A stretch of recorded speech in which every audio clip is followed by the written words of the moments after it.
faire ce chiour. Donc comme je l'ai dit, Leilou Nishmat, Sarah Bat Perla Krief, une grande pensée donc pour la famille Krief, pour qui nous n'avons pas pu être à l'enterrement, mais nous avons eu de grandes pensées tous le Shabbat. Nous avons d'ailleurs composé un discours qui a été, je remercie d'ailleurs le rabbin Yonatan Fadj qui a pu me succéder. J'aimerais aussi faire ce chiour, Leilou Nishmat, la maman de Muriel, Suzanne Bat Aziza Drahi, et enfin, bien sûr, sans l'oublier, ça fait bientôt 1 an, la sœur de Paul, Jeanne Bar Yochai, qui ce sera donc la Askara des 11 mois, ce mercredi, c'est ça? C'est bien ça, Paul et Eric? Ce mercredi? Mardi? Non, mais c'est-à-dire, la date anniversaire, elle tombe bien mardi ou mercredi. En tout cas, c'est cette semaine. C'est cette semaine. Donc, on fait le chiour à sa mémoire. Alors, pourquoi avoir choisi de parler du Chesed? Dans la paracha de cette semaine, on sait que Abraham, il avait à cœur plus que tout d'aller trouver une femme pour son fils Yitzhak. Et donc, qu'est-ce qu'il va faire? Il va envoyer Eliezer. Et Eliezer, en fait, a besoin d'avoir un repère et de savoir que cette fille, finalement, c'est la bonne fille. Et quel est ce repère? Si on parlerait de notre génération, de suite, qu'est-ce qu'on demanderait? Est-ce qu'elle a un travail? Est-ce que c'est une bonne famille? Qu'est-ce qu'elle a fait comme études? Qui sont ses fréquentations? C'est qui son père? C'est qui sa mère? Eliezer, lui, il fait un seul contrat avec Dieu.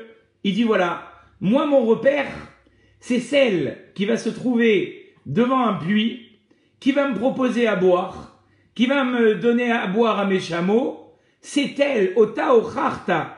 D'accord? Ce sera pour moi la preuve, Eliezer dit à Dieu, que tu m'as envoyé la bonne. Alors, on pourrait se poser la question, en quoi est-ce que le fait de donner à boire à Eliezer et à ses chameaux, c'est ça qui va faire que finalement, si on réfléchit bien, Rivka sera la matriarche du peuple juif? Est-ce que le fait de donner à boire à quelqu'un et de donner à boire à ses chameaux, c'est ça qui me suffit? Alors on va essayer d'expliquer, Rabotaï. C'est un exercice très périlleux que je vais faire. Petit clin d'œil à mon ami Prosper qui aime beaucoup le Rav Wolbe.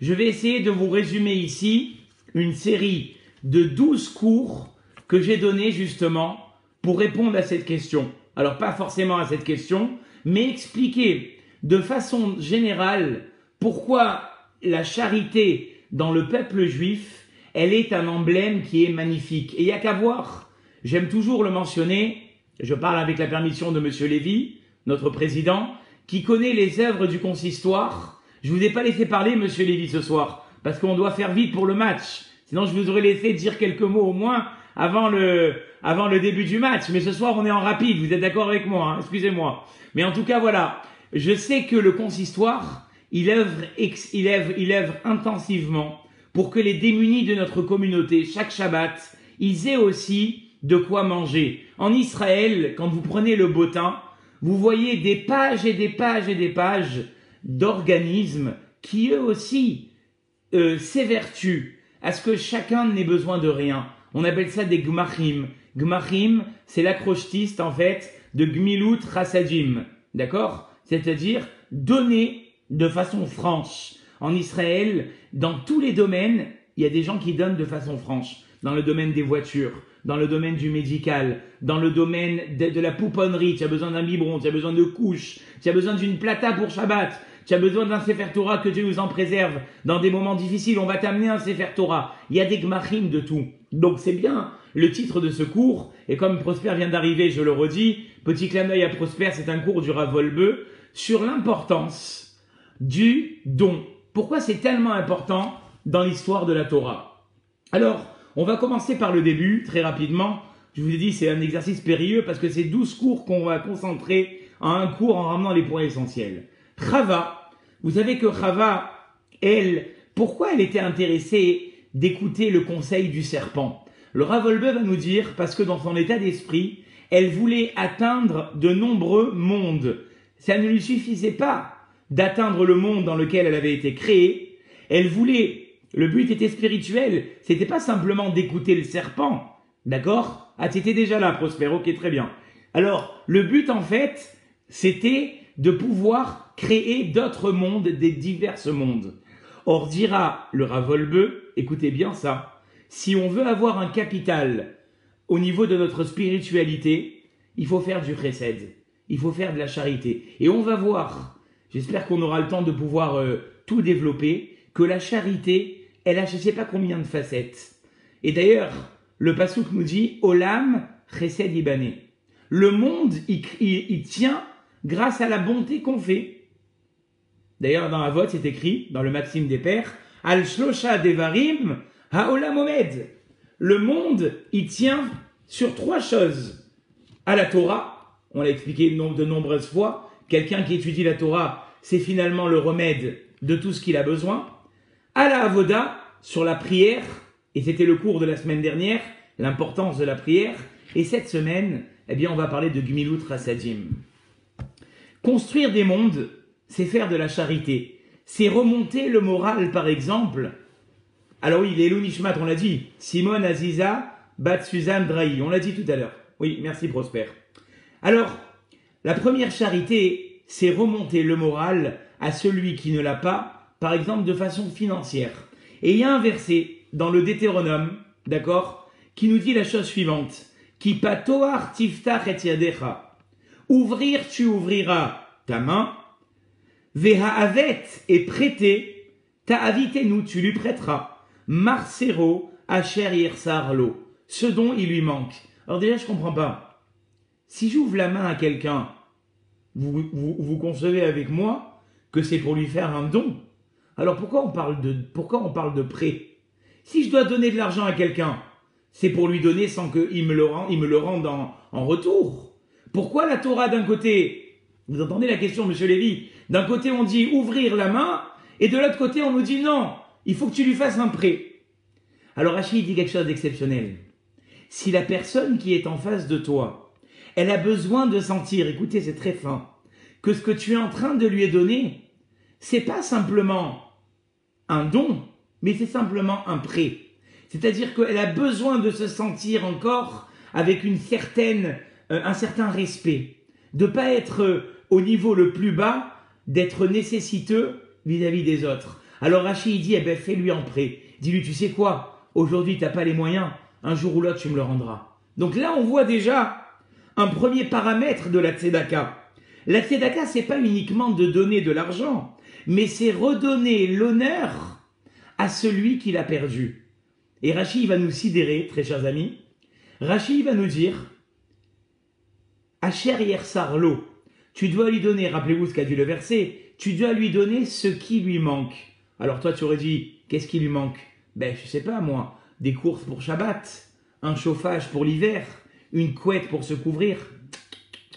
Rachid dit, Afilus, alors je vais vous l'actualiser en 2020.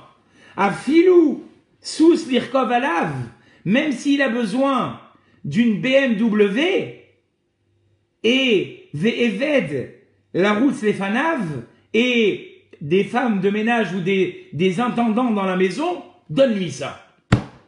Mais c'est fou. Moi, je suis pas au moyen de donner. Eh bien, ce que dit Rashi Rabotai, c'est ce qui est ramené dans la halakha. Quand j'aide quelqu'un qui, dans une vie ultérieure, avait un confort qui était d'avoir une belle voiture, avoir des intendants dans la maison, alors bien évidemment, peut-être que j'aurais pas les moyens de pouvoir lui donner tout ça, mais je dois essayer de faire en sorte qu'il retrouve la vie qu'il avait avant.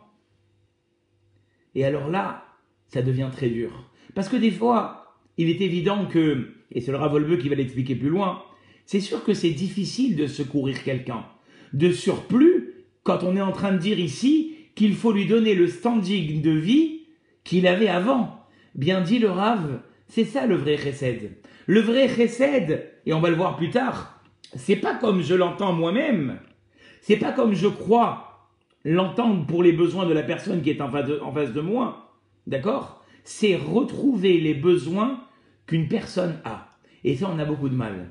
Pourquoi on a beaucoup de mal? Parce qu'à juste titre, et dans la vie qu'on vit tous les jours, particulièrement dans la période qu'on vit en ce moment, on est plongé dans nos besoins. Les besoins d'autrui, quelque part, ils passent au second degré, voire même plus loin. On peut vivre des années, c'est ça qui est malheureux, à côté de gens qui sont dans la précarité. On peut vivre à côté de gens qui sont dans la détresse, dans une grande dépression. Et pourtant, quand on les voit, on leur dit « Dis-moi, ça va, tout va bien ?» Baruch Hashem, Dieu merci, ils ont toujours la banane, ils ont toujours le sourire. Mais quand ils sont seuls chez eux à la maison, eh bien, ils sont dans une détresse pas possible. Et pour pouvoir déceler, on le verra tout à l'heure, le besoin de chacun, c'est très difficile. C'est très difficile d'arriver à comprendre la personne qui est en face de moi, ce dont elle a besoin. La phrase que va dire le Rav Wolbe, si c'était pas lui qui l'avait dit, moi je ne me serais pas permis de la dire. Mais il va nous la dire. Écoute bien ça, Prosper. Enochiim gedolim. Nous sommes des grands égoïstes. Kimat enenu yecholim leasi ardaatenu mitzorke atzmenu. On n'arrive pas à se défaire de nos besoins. Alors bien évidemment, pas tout le monde n'est comme ça. Il y a des gens, peut-être même de la communauté à laquelle je m'adresse ce soir, qui sont pas comme ça. Ils n'ont pas envie qu'on parle d'eux, mais des fois je les vois, ils vivent beaucoup plus pour les autres que pour eux-mêmes. Ils veulent pas que je dise leur nom ce soir. Il y en a beaucoup qui sont comme ça. Ils n'aimeraient pas que je dise leur nom ce soir, mais ils sont arrivés à ce niveau-là. Je sais que parmi vous, il y en a qui sont arrivés. Mais on parle pas pour la Kehila de Halo maintenant. Parce que finalement, la Kehila d'Halo, on est une vraie famille et chacun y pense à l'autre. Mais de façon générale, dans la vie de tous les jours, on est dans un train-train quotidien qui nous fait oublier finalement, à juste titre, le problème des autres. La deuxième facette du chesed, donc la première on a dit, c'est comprendre le besoin des autres. La deuxième facette du chesed, c'est privatiser le chesed pour chacun des personnes que je connais. Parce que toi tu vas dire, qu'est-ce que je vais faire? Je vais faire une bonne action, je vais donner à chacun 50 €. Mais peut-être que pour un, les 50 € il en a besoin. Mais pour l'autre, son vrai besoin, c'est pas l'argent. Il y a des gens aujourd'hui, je peux vous dire la vérité, ils sont très très riches. Mais vous savez de quoi est-ce qu'ils sont pauvres? Ils sont pauvres de gens qui s'intéressent à eux. Ils aimeraient juste que tu prennes le téléphone et que tu parles avec eux pendant une demi-heure, 3/4 heures. Ces gens-là, je vous promets, ils n'ont pas besoin d'argent. Comment tu peux les faire revivre? Tu les fais revivre en les appelant au téléphone. Tu sens qu'ils revivent. Tu les appelles, ils te rendent méchant neuf que je te dis pas. Mais après que tu leur as parlé pendant une demi-heure, tu les as fait revivre. Alors toi, tu es épuisé, parce qu'il a fallu que tu leur redonnes de la force, que tu les remettes un peu sur les rails, mais tu leur as donné un goût à la vie qui est exceptionnel. Donc finalement, le chesed, c'est pas simplement de l'argent. C'est aussi se demander si la personne qui vit à mes côtés, dans mon quartier, qui vit dans ma ville, qui est dans mon répertoire téléphonique, elle a peut-être pas besoin d'argent. Elle a simplement besoin d'attention. Et toi, tu dis, mais attends, je viens d'envoyer un chèque de 200 € par la poste. Elle en a rien à foutre. Elle en a rien à foutre de cet argent. Et c'est ça le principe de Ve'afta l'ereacha kamocha. On le retrouve. Monsieur Lévy, il sait que j'aime bien parler du couple. On le retrouve beaucoup dans le couple. Toi, tu dis Ve'afta l'ereacha kamocha. Moi, je sens que dans ma chambre, il fait chaud.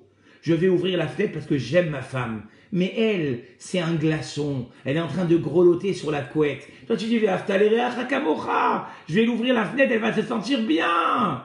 Tu n'as rien compris. C'est pas ça, aimer son prochain comme soi-même. Pour elle, son bien à elle, c'est d'avoir 3 couvertures, le chauffage allumé à 11, d'accord, et un thé chaud avec une petite bouillotte sur la tête. Ça, c'est son Ve'afta l'ereacha kamocha. Donc on n'a pas compris. C'est comme une fois, j'ai dit à un gars, j'ai dit, pourquoi tu sors pas avec ta femme? Tu vas au restaurant. Il me dit, mais moi, ma femme, elle sait faire l'entrecôte mieux que tous les restaurants de Marseille. J'ai espèce de khmar, tu n'as rien compris. C'est pas ça le Ve'afta l'ereacha kamocha. Le Ve'afta l'ereacha kamocha, c'est que son besoin à elle, c'est pas de manger une entrecôte. Elle en a rien à foutre de l'entrecôte. C'est de se retrouver face à face, à la limite ne va même pas au restaurant. Offre-lui un pot sur quand ce sera permis, hein, parce que maintenant on a des problèmes encore avec la deuxième vague. Va avec elle au Vieux-Port, passe une soirée avec elle, même sans manger, juste avec une bougie romantique et une petite boisson. Mais c'est ça, elle c'est son besoin. Toi, tu dis, mais non, elle va kiffer l'entrecôte. Ça, c'est le besoin que tu crois toi-même. Je ressors du couple, parce que M. Lévy, il va me frapper sur les doigts. Je ressors du couple. Mais ça veut dire que vis-à-vis du chesed, vis-à-vis des gens qui sont autour de nous. Mais finalement, on n'a peut-être pas compris le chesed. Peut-être qu'à chacun, finalement, son besoin. Et c'est ça qui s'est passé en Égypte, Rabotaï. Je regarde l'heure pour pas trop m'étaler. En Égypte, c'est écrit que Vaishma Elohim et Naakatam. Dieu entendit le cri des Juifs. Vaïskor Elohim, Dieu s'est rappelé de l'alliance. Vayar Elohim, Dieu a vu. Vayeda Elohim, et Dieu a su. Je comprends pas. Une fois que Dieu a entendu, une fois que Dieu s'est souvenu, une fois que Dieu a vu, qu'est-ce qu'il a besoin encore de savoir? C'est en trop. Eh bien, Rachid dit, c'est quoi savoir? Nathan Elohim lève, velo he'elim enav. Dieu a mis son cœur et il a aussi mis ses yeux. Et ça, on a expliqué pour ceux qui suivent mes cours le Shabbat, normalement, puisque ce cours, il fait office, en fait, du cours qu'on fait Shabbat après-midi. Eh bien, on a expliqué qu'on peut avoir du cœur. Quelque chose, il peut nous faire mal. Une fois que ça nous a fait mal, alors on t'appelle, on te dit, dis-moi, tu veux pas venir? Ah non, non, je suis occupé. Ah, tu as le cœur, mais tu n'as pas les yeux.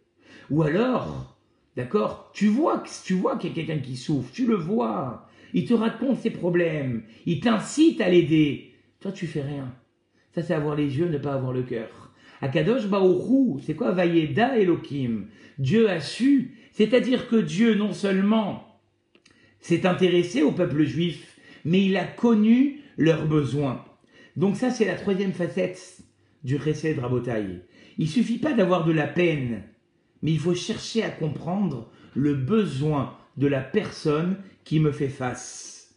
Et ça, si on n'est pas un petit peu attentionné, on peut passer à côté de beaucoup de choses. Et on peut laisser souffrir des gens, et que Dieu nous en préserve, ça peut être une accusation. Parce que Dieu, il va dire, je t'ai mis les yeux. Tu as vu que ton ami, il était en souffrance. Tu as vu que dans son couple, ça allait pas. Tu as vu que chaque mois, il te disait qu'il était en galère, et qu'à la banque, on l'appelait pour le redresser. Et toi, qu'est-ce que tu as fait? Tu as tourné tes yeux. C'est un peu, en fait, comme aller en voiture. Et quand on roule en voiture, et quand on est dans une certaine cadence, on ne voit pas les détails de la rue. C'est que quand on va à pied dans cette même rue, qu'on se rencontre de détails qu'on n'avait pas remarqués quand on était en voiture.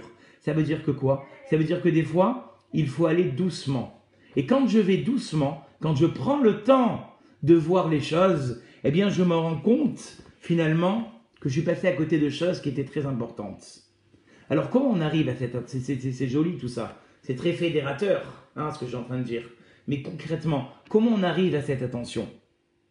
Alors, tout d'abord, ici le Ravolbeu, et ça, c'est un gros problème chez les Marseillais, particulièrement moi, grosse gueule comme je suis. Très souvent, je coupe la parole aux gens. D'accord? Et dit le Ravolbeu, il faut apprendre à écouter les gens jusqu'au bout. Pourquoi? Parce que si on coupe quelqu'un dans la discussion, quelqu'un qui est dans le besoin, vous savez, les gens, ils n'osent pas s'exprimer quand ils sont dans la difficulté. Si tu les laisses pas parler jusqu'au bout, il dit le Rav, tu ne connaîtras jamais leurs besoins. On doit apprendre à se taire. Et ça c'est toute la Torah du Ravolbeu. Il faut apprendre à se taire. C'est pas facile d'apprendre à se taire. C'est pas facile. Et encore une fois, je rebondis dans le couple parce que là aussi, des fois, on comprend pas la personne qui est en face de nous. Mais parce que ça fait 25 ans que tu vis avec la même personne, mais que tu ne lui l'as jamais laissé le temps de s'exprimer. Et donc forcément, à chaque fois, tu réponds à côté. À chaque fois, vous vous prenez la tête parce que vous n'avez pas laissé l'autre s'exprimer. Mais si vous lui avez laissé s'exprimer, il vous raconterait ce qu'il a besoin. Laissez-le parler. Et puis, la deuxième chose, comme a dit le Rav, il faut être capable d'avoir une approche différente. Le Rav, il dit, écoutez bien, ça c'est Ravolbeu aussi. Si dans la même journée, Monsieur Lévy, ça va vous plaire ça. Si dans la même journée, Monsieur Lévy, si dans la même journée, il dit le Ravolbeu, j'ai reçu 3 personnes de la même façon, c'est que je ne fais pas du chesed. Chaque personne que je reçois ou que j'ai au téléphone, je dois connaître son kiff. Je dois connaître sa façon de parler. Et moi, je vous dis, en tant que professeur, je l'ai vu ça. La façon dont tu parles à un élève, tu parles pas à l'autre élève. Et si tu parles à 2 élèves de la même façon, c'est que tu n'es pas un bon professeur. Il y en a un qui va comprendre les choses d'une manière plus décontractée. Il y en a un qui va comprendre les choses d'une manière plus spirituelle. Eh bien, dans le chesed, c'est la même chose. Si je veux comprendre les besoins de l'autre, il faut que je sois capable de ne pas tenir le même discours vis-à-vis de chaque personne à qui je vais parler. Je ne dois pas avoir le même discours. Et un point encore très important, et malheureusement je dirais que c'est la maladie du siècle, et c'est les mots du Ravolbeu. Al tiyu berarenim lemi le asbir panim. On est trop sélectif, Rabotai. On est trop sélectif. Aujourd'hui, il y a des groupes. Alors encore une fois, je ne parle pas de notre synagogue parce que notre synagogue, c'est pas parce que c'est ma synagogue. Il y a d'autres gens qui nous écoutent ce soir. Mais nous, on a cet esprit de famille. Baruch Hashem, je ne le vois pas chez nous. Mais dans le monde dans lequel on vit aujourd'hui, il y a ce qui s'appelle les clans, les groupes. Tu es de mon clan, je te regarde, je te considère, je te parle. Tu n'es pas de mon clan, eh ben je te snob. Et le Rav Wolbe, il dit ça, c'est le contraire du chesed. Être baréran, être sélectif dans mes relations, c'est l'antinomie du chesed. Le vrai chesed, c'est accepter chacun comme il est. Et ça, je l'ai vu un peu chez Rav Sitruk. Rav Sitruk, il recevait les gens avec un sourire et avec une volonté de donner du bien à tout le monde, que pendant des années après son décès, tout le monde avait sa petite histoire, et tout le monde, monsieur Lévy, peut-être il se rappelle de ça, on avait tous l'impression d'être proche du Rav Sitruk. Mais moi, Rav Sitruk, mais moi c'était mon tonton, et l'autre il te dit non, mais moi tu sais pas comment il... Parce qu'en fait, finalement, il avait cette chorma, il avait cette intelligence d'être proche de tout le monde. Et j'ai envie de dire, je me permets de le dire, que le malheur de la génération, c'est qu'aujourd'hui on est devenu trop sélectif. Et donc, quelque part, on a un manque de repères dans notre chesed. C'est un travail à faire sur soi-même. Même si cette personne, finalement, elle ne m'apporte rien, même si cette personne, elle est peut-être pas de mon rang mais à son niveau, je vais moi aussi lui donner un peu d'attention. Et bien ça, c'est le troisième niveau du chesed. Apprendre à avoir une approche avec qui que ce soit de la même manière. Et pas dire ça c'est mon copain, ça c'est ma copine, elle m'a invité à son mariage de son fils, ben moi je l'inviterai au mariage de mon fils, elle a la bat mitzvah, même pas elle m'a dit qui avait son fils, il était bat, même moi aussi, quand mon petit-fils il fera la bar mitzvah, même pas je lui donne une carte, non. Ça c'est la sélection qui est mauvaise. L'autre niveau, et ça c'est peut-être un niveau qui est exceptionnel, c'est le niveau de l'hospitalité. Faire du chesed dans l'hospitalité. Et là le Rav Wolbe il va nous faire découvrir quelque chose d'exceptionnel. C'est pas tellement si vieux que ça. La semaine dernière, on le sait très bien, Avraham Avinu, il fait la Brit Mila. Le troisième jour de sa Brit Mila, dont les Chachamim disent que c'est le jour le plus douloureux, d'accord? Eh bien, il demande à Kadosh Baruch Hu, je t'en supplie, je veux faire de l'hospitalité, je veux recevoir du monde. Qui c'est qui descend? Bir Vodo ou Bir Atzmo? À Kadosh Baruch Hu. Et à Kadosh Baruch Hu, au même moment, il fait apparaître à Avraham Avinu 3 invités. Qu'est-ce qu'il fait, Avraham Avinu? Il dit à Kadosh Baruch Hu, attends s'il te plaît. Je ne sais pas si vous vous rendez compte. Avraham Avinu, il est avec Dieu. Il dit à Dieu, attends s'il te plaît, je vais aller recevoir mes invités. Il dit, Rav Wolbe, on a appris quelque chose d'extraordinaire. Et Hachem, il a été d'accord avec ça. Puisque quand les anges vont partir, c'est écrit, Vaïfnu Misham Amalachim, les anges sont partis, c'était les 3 invités. Ve Avraham, Odenu, Omed, Lifne Hachem. Hachem, il a attendu qu'il fasse son chesed, qu'il fasse son hospitalité. Donc Rav Wolbe, il dit, on a appris un truc exceptionnel ici. Ça voudrait dire que recevoir des gens à la maison. Alors je ne parle pas de recevoir ses copains avec un apéritif autour d'un match de l'OM. Ça, c'est pas du chesed. Ça, c'est du kiff à la Marseillaise. D'accord? Le vrai chesed, c'est tu es à la synagogue, il y a quelqu'un qui est au fond, tu sais qu'il est de passage en France. Monsieur, vous n'avez pas où manger? Venez à la maison, je vous reçois. Ça, c'est le chesed qui est exceptionnel. Et ici, le Rav Wolbe, il dit que comment on doit recevoir les gens, c'est impressionnant. Il dit, si on a vu chez Avraham Avinu recevoir des invités, c'est plus que recevoir Dieu, puisque Dieu a été d'accord d'attendre. Donc on a dit, la Achnasatorim Gadol Yoter Mikabalat Pene Ashrina. C'est extraordinaire ce qui est écrit ici. Recevoir des invités à la maison pour des nécessiteux, pour ceux qui en ont besoin, c'est plus que Kabbalat Pene Ashrina. D'accord?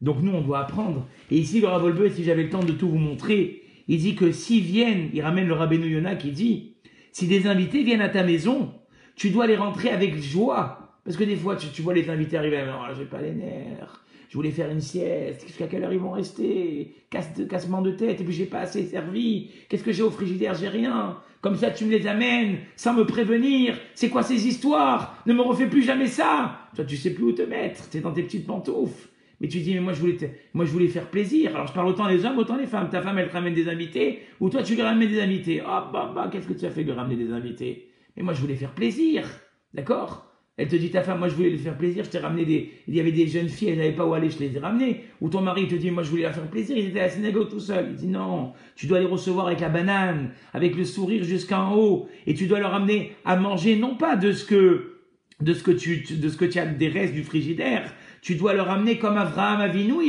qu'est-ce qu'il a fait Avraham Avinu, Eric? Il leur a pas amené un veau, il leur a amené 3 animaux. Pourquoi? Rien que pour leur donner de la langue, dans de la moutarde, il leur a fait du pain, il leur a donné de l'eau, il leur a lavé les pieds. Ça, c'est un Ernasatorim qui est exceptionnel. D'accord? Donc ça, c'est encore un niveau de plus dans le chesed. Alors, il y a encore un niveau Rabotai. Et là, on arrive au 6e niveau. Le 6e niveau, dira le Rav Wolbe, d'accord? C'est que le problème de tout ce qu'on vient de dire maintenant, c'est qu'on ne peut pas arriver à devenir des gens qui font du chesed, du bien automatiquement. Pourquoi?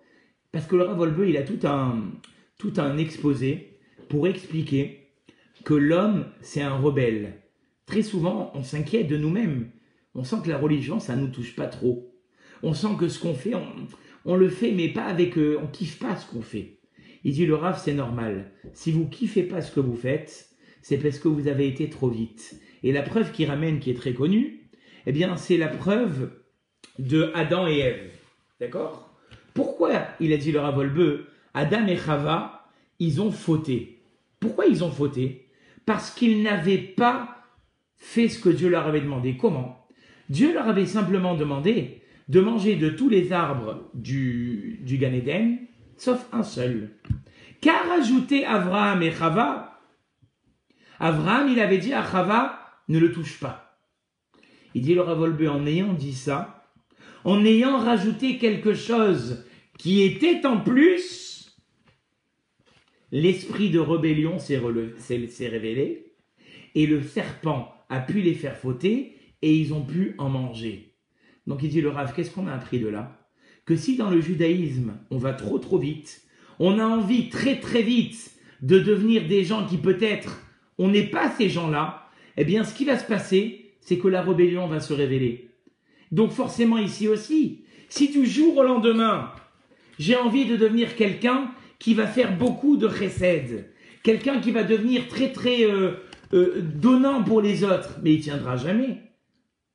Il dit il faut commencer par des petites choses. Et il donne des exemples. C'est marrant parce que le Rav Wolbe, du haut de son niveau, il est parti avec des exemples comme ça. Il dit par exemple, vous allez au magasin, tu vois un gars, il galère, il est dans le super cas. D'accord? Comme il a dit tout à l'heure Jean-Pierre Torza, super. Ça, c'est un super cas. Bon, il est dans le super cas, il cherche la mayonnaise Tommy que sa femme, elle lui a demandé. Toi, tu le vois galérer, il transpire, il est au téléphone, sa femme, elle lui répond pas, il tourne. Tu peux pas t'arrêter 2 secondes et dire, monsieur, elle est là, la mayonnaise. Ah, merci, monsieur. Là, tu as commencé à faire du chesed. Dans ta course folle du vendredi, de la liste énorme que ta femme, elle t'a donnée, tu t'arrêtes et tu dis, monsieur, la Tommy, elle est là. Et dis là, tu as commencé à faire un acte de chesed. Tu as diminué ton temps que tu avais pour toi-même, pour faire tes courses moi-même, et tu as donné la possibilité à la personne de pouvoir avoir ce qu'elle avait besoin. Ça, c'est un début de chesed. Deuxième chose, et ça, Eric, il connaît, ton copain, il est en train de galérer à monter un meuble. D'accord? Il t'appelle. Qu'est-ce que tu fais? Je sais pas, je regarde le match de l'OM. Et Yves, il fait coucou. Monsieur Lévy, il fait coucou aussi. Voilà. Alors, qu'est-ce que tu fais? J'ai un match de l'OM à regarder. Tu veux pas venir m'aider? Ah, mais tu sais, moi, les meubles de Ikea, il y a toujours une pièce qui reste à la fin. Moi, j'ai jamais monté ça. Laisse tomber. Non! Tu vas l'aider à monter son meuble. Ça, c'est aussi un acte de chesed. Et le match de l'OM, je sais pas s'il y a Jean-Pierre avec nous, et le match de l'OM, ben, tu le regarderas après. Tu vas aider ton ami. Ou alors, d'accord, c'est la fin de l'année. Tu dois vérifier ta fiscalité. Mais il y a un ami qui t'appelle et dit, Baba, je suis pas bien. Mais ça, c'est le dernier jour pour vérifier ma fiscalité. Si je viens, je vais passer une nuit blanche. Tu t'arrêtes tout. Je sais qu'il y en a parmi vous qui sont capables de le faire, ça. Je veux pas dire leur nom, mais ils le font déjà. Tu arrêtes tout ce que tu as à faire et tu vas passer jusqu'à 2-3 heures du matin pour rendre ton ami qui est en train de s'embrouiller avec sa femme. Ça, c'est un vrai acte de chesed. Mais quelqu'un qui va pas finalement toutes ces petites actions, ça paraît bête, c'est des petits trucs marrants qu'on en rigole, mais c'est comme ça finalement, par ces petites actions, d'accord, que je ne vais pas révéler en moi l'esprit de rébellion. Parce que si je me mets trop à fond, je me donne en permanence pour les autres, ma femme elle me voit jamais à la maison, il y en a que pour les autres, tu vas craquer. Toi-même tu vas avoir des problèmes après, si tu es tout le temps dehors. Donc tu commences pas comme ça. Tu commences par des petites actions. Et ces petites actions, elles vont pas révéler l'esprit de rebelle dont le Rav Wolbe a parlé. Mais si du jour au lendemain, tu deviens bénévole pour une œuvre, d'accord, caricative, mais tu tiendras pas bénévole. C'est pas possible, ça c'est pas de ton niveau. Il faut prendre des choses qui sont à notre niveau dans le chesed. Et donc, si maintenant il y a encore un autre niveau. Le niveau suivant, c'est de déceler que la personne qui est en face, qui ne me dit rien, parce qu'elle a honte, elle a un problème ou moral, ou financier, ou social. Et quand bien même elle me le dit pas, je suis capable de déceler chez cette personne le problème qu'elle a. Eh bien, il dit le Rav, on accomplira ce que le verset a dit, et grâce à vous ce soir en préparant ce cours, j'ai enfin compris ce que le Rav Wolbe il disait. C'est Rav Wolbe, c'est très profond. Et des fois, on ne comprend pas ce qu'il dit. Alors là, il nous sort un verset au sujet d'une femme sur laquelle il est dit que la femme, par son intelligence, elle a construit sa maison. Alors toutes les femmes, elles vont être contentes de ce que je vais leur dire maintenant. Mais j'ai compris ce qu'il disait Rav Wolbe. Vous savez, une femme, d'accord, elle a un instinct maternel que les hommes, ils n'ont pas. Elle te voit son fils, c'est comme un laser. Bzzzt, elle sait ce qu'il a. Le gosse, il est rentré, il a rien dit. Elle peut te dire ce qu'il a. Toi, tu mets rien. Je te dis qu'il a quelque chose de petit. Je sens. Comment elle sent ça? Chochmat, Nashim, Banta Beta. La chochma qu'ils ont, cet instinct qu'ils ont de maman, elles voient leur enfant, elles savent ce qu'ils ont. Eh bien, il dit le Rav Wolbe, nous, on doit être un peu comme ces femmes-là, pour le chesed.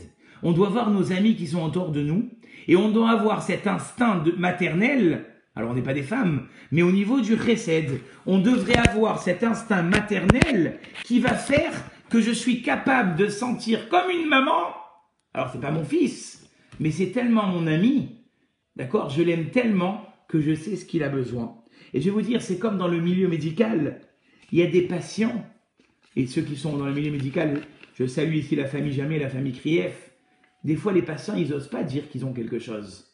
Ils n'osent pas le dire. Mais l'intelligence du milieu médical, c'est de pouvoir administrer des traitements, d'accord, qui des fois sont délicats et personnels, de pouvoir les administrer sans que la personne ait honte. Ben, le chesed, ça doit être ça, Rabotaï.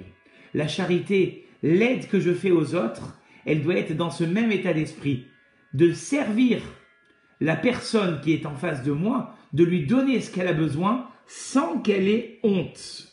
Et le Rav Wolbe, il raconte une histoire exceptionnelle. Il dit une fois, il y avait quelqu'un, il voulait aider une connaissance. Mais cette connaissance, elle aussi justement, elle était craintive de recevoir. Et à chaque fois qu'elle voulait l'aider, elle n'acceptait pas. Alors un jour, qu'est-ce qu'elle a fait cette personne pour que son ami il accepte? Elle dit, écoute, j'ai une confidence à te faire. Qu'est-ce que tu as? Il dit à la personne nécessiteuse, j'ai une confidence à te faire. C'est quoi ta confidence? Il y a quelques jours, j'ai une tante, je ne sais pas d'où elle est tombée cette tante. Elle m'a fait amener chez le notaire. J'ai reçu un héritage, de l'argent. Je ne sais plus quoi en faire. Tu as une idée, toi, de quoi je peux en faire cet argent?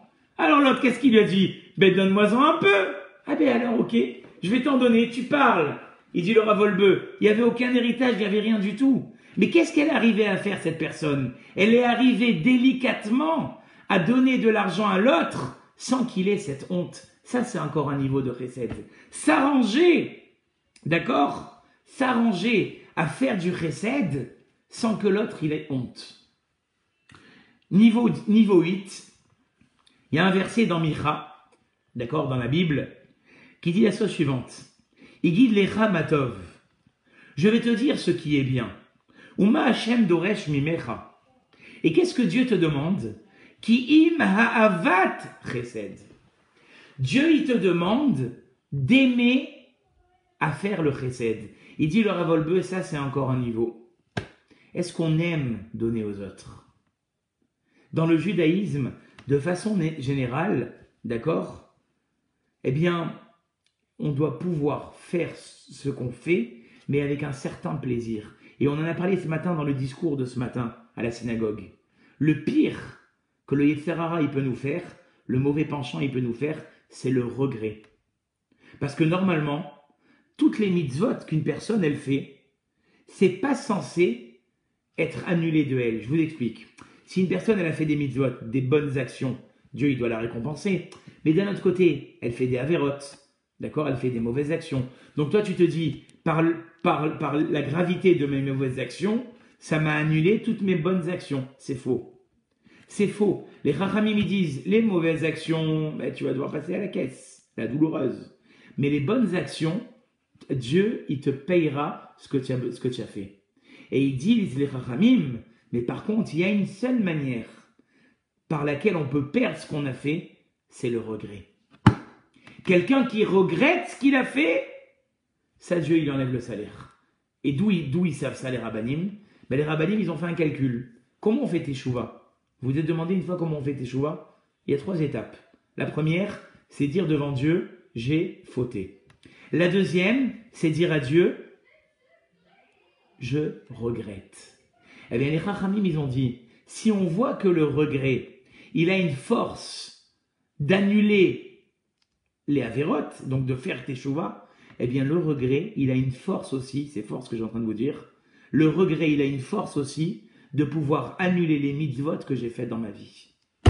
Et donc, il dit le Rav Wolbe, le nouveau niveau du chesed, c'est quoi? C'est que de ne jamais regretter ce que j'ai fait.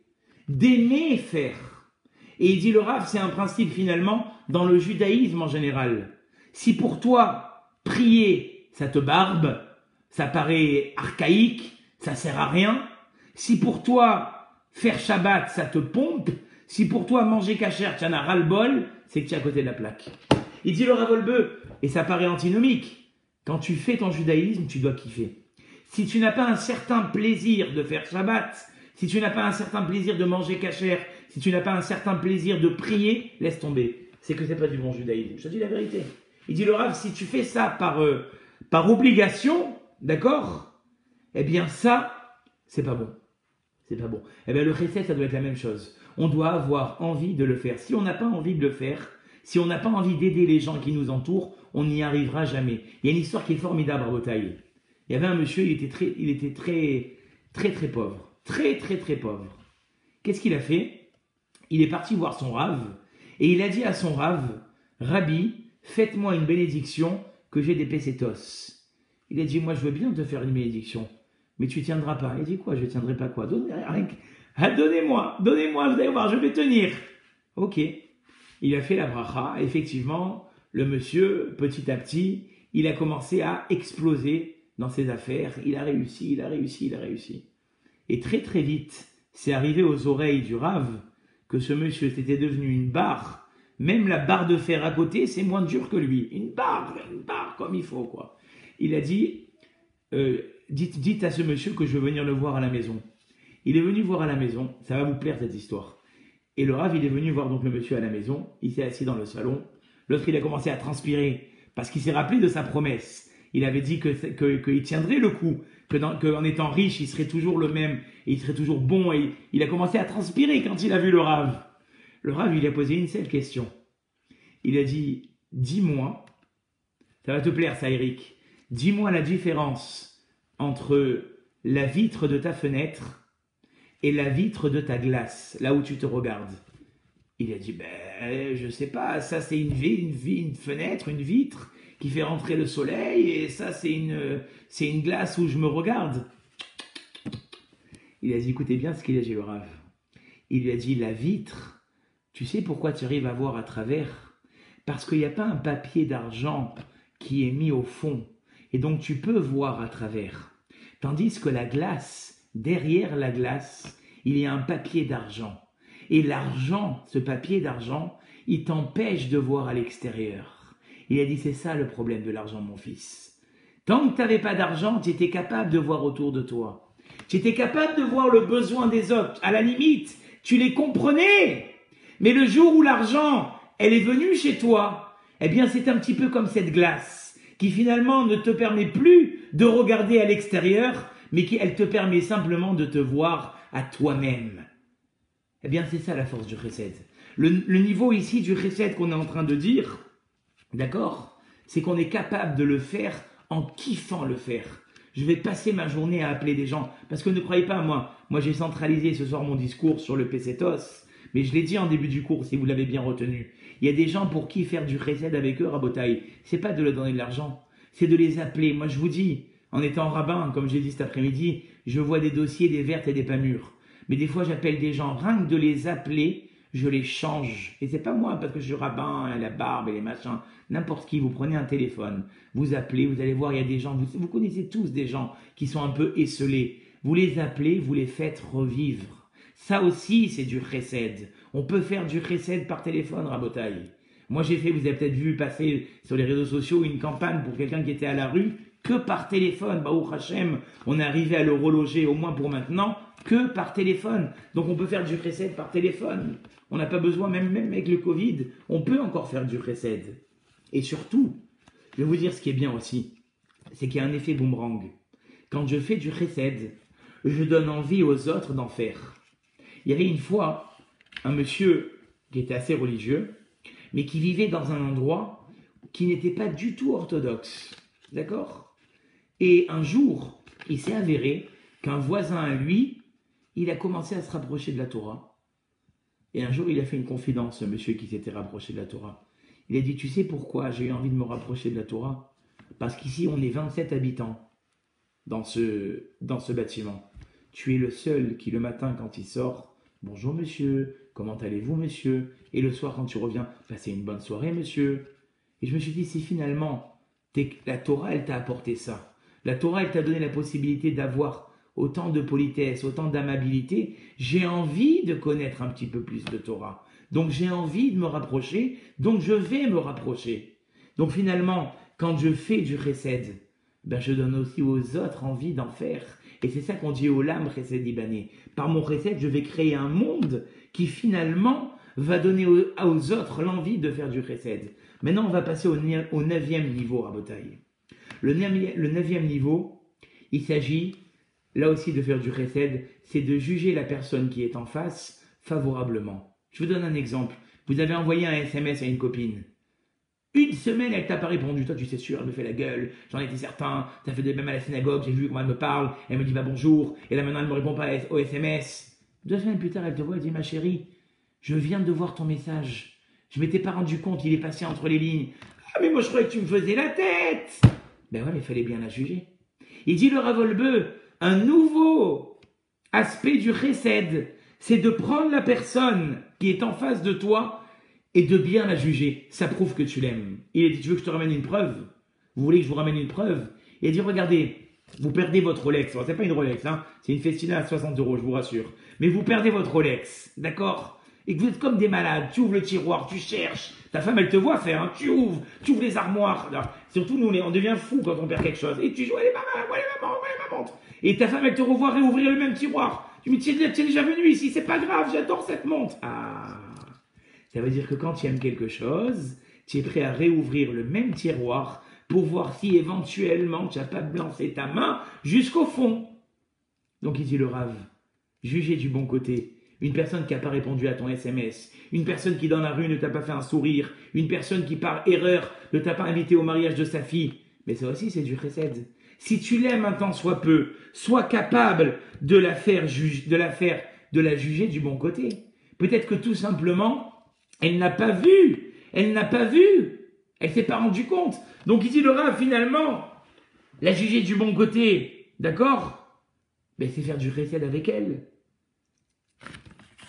Et enfin, puisque bientôt France-Portugal, le dernier niveau, hein, on va appeler ça le niveau, le top, d'accord? C'est être capable, vous êtes assis dans une soirée, le vin coule à flot, après le Covid, hein, parce que maintenant on n'a pas le droit de s'inviter, je vous le dis, restez chez vous, protégez votre famille, ne vous invitez pas, c'est malheureux à dire, mais pour l'instant, on doit encore être vigilant. Ne faites pas des fêtes de famille, c'est pas bien.